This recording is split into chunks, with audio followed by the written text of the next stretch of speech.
మనస్ఫూర్తిగా కోరుకున్నటువంటి ఈ ముగ్గురు నాయకులు ఈరోజు మా అందరినీ కట్టగట్టి ఇక్కడ తీసుకొని వచ్చి వందల కోట్ల రూపాయల అభివృద్ధి కార్యక్రమాలకి భూమి పూజ కార్యక్రమం చేపించారు.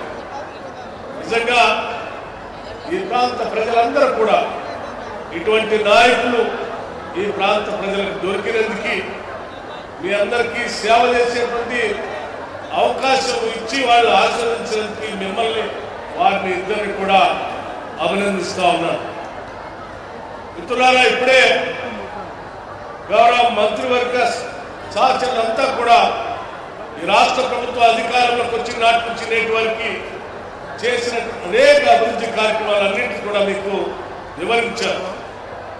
నేను ఎక్కువగా సమయం తీసుకోకుండా ఒక 2-3 విషయాలను దృష్టికి తీసుకుని వచ్చి ఈరోజు రాష్ట్రాన్ని పరిపాలన చేస్తున్నటువంటి ఇందిరమ్మ రాజ్యం ఈ రాష్ట్ర ముఖ్యమంత్రి రేవంత్ రెడ్డి గారి నాయకత్వంలో నేను కానీ మంత్రివర్గ సహచరులు కానీ ప్రతిరోజు 18 గంటలు ఈ రాష్ట్ర అభివృద్ధి కోసం పనిచేస్తున్నారని చెప్పడానికి నాకు ఎటువంటి సందేహం లేదు.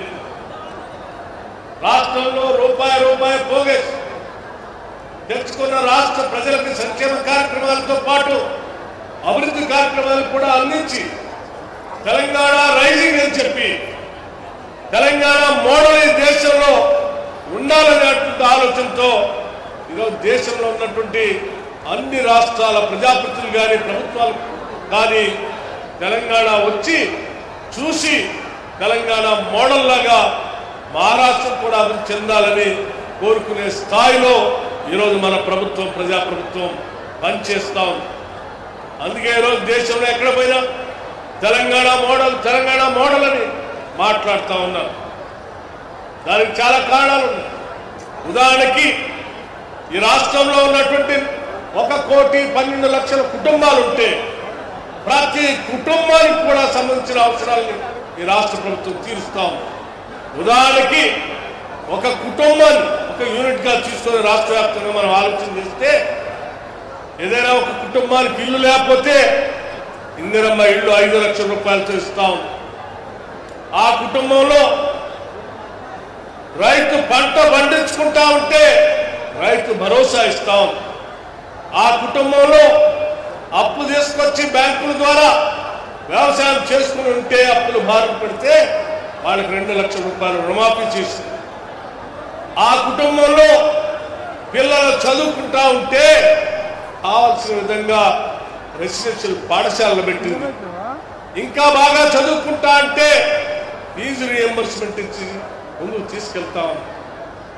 ఆ కుటుంబంలో ఎవరైనా పెద్దవాళ్ళు వృద్ధులు వితంతువులు వికలాంగులు ఉంటే వాళ్ళకి పెన్షన్ ఇస్తాం. ఆ కుటుంబానికి ఆహారం కోసం కావలసిన విధంగా సన్నబియ్యం ఇస్తాం. సన్నబియ్యం ఇచ్చిన రేషన్ ని వండుకోవటానికి కావలసిన విధంగా ఉచితంగా ఆరోగ్యశ్రీతో పాటు ఉచితంగా గ్యాస్ సిలిండర్ ఇస్తాం. ఆ కుటుంబంలో ఎవరికైనా ఆరోగ్యం బాగలేకపోతే 10 లక్షల వరకు ఆరోగ్యశ్రీ కార్డు ఇస్తా ఉంది, రాజీవ్ ఆరోగ్యశ్రీ కార్డు. ఆ కుటుంబంలో ఎవరైనా పని చేసుకునే సత్తా ఉంది, నాకు పని కల్పించండి, పని దొరకట్లేదంటే 100 రోజులు పని కల్పిస్తా ఉన్నాం. ఆ కుటుంబంలో ఉద్యోగం రావాలి అని అంటే చదువుకున్నటువంటి వాళ్ళు ఉంటే ఈరోజు పబ్లిక్ సర్వీస్ కమిషన్ ప్రక్షాళన చేసి 56,000 పైబడి ప్రభుత్వ ఉద్యోగాలు ఇచ్చేటువంటి కార్యక్రమం చేపట్టాం. ఆ కుటుంబంలో ఒకవేళ ప్రభుత్వ ఉద్యోగం రాకపోతే సెల్ఫ్ ఎంప్లాయ్మెంట్ మీద బతకటం కోసం కావాల్సిన విధంగా రాజీవ్ యువ వికాసం అని చెప్పి సెల్ఫ్ ఎంప్లాయ్మెంట్ స్కీమ్ కింద 8,000 కోట్ల రూపాయలతో సెల్ఫ్ ఎంప్లాయ్మెంట్ స్కీమ్ తీసుకొని వచ్చాం. ఈ రకంగా ఆ ఇంట్లో మహిళ ఉంటే రాష్ట్ర వ్యాప్తంగా ఉచితంగా తినడానికి కావాల్సిన విధంగా ఉచిత బస్సు కార్యక్రమాన్ని చేపట్టాం. ఆ ఇంట్లో మహిళ ఉంటే డ్వాక్రా సంఘాల్లో చేర్చి పెద్ద ఎత్తున వడ్డీ లేని రుణాలు ఇస్తా ఉన్నాం.